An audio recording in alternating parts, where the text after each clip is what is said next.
अश्विनी आलेली आहे. थोड्या वेळ दोघी बहिणींची चर्चा चालू होती. द्राक्षे खात खात आमचं बोलणं चालू होतं. बहिणी बहिणी जेव्हा भेटतो ना, खूप काही गोष्टी आठवतात आपल्याला.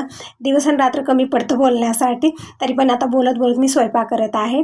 तर इकडं स्वयंपाकामध्ये सुकी बटाट्याची भाजी, आमरस, चपाती आणि भाजी तर सुकी बनत आहे. वरण, भात आणि भजी पापड हे सगळं बनवायचं आहे. तर इकडं भज्यासाठी बेटर पण तयार करत आहे. सगळे मसाले टाकलेत बेसनमध्ये आणि इकडं भाजी पण मी करून घेत आहे. म्हणजे सुकी बटाट्याची भाजी बनलेली आहे. झाकून ठेवणार आहे थोडा वेळ, तोपर्यंत बेटर बनवून घेते. कांदे खूप सारे टाकलेले आहेत आणि कांदा भजी बनवणार आहे.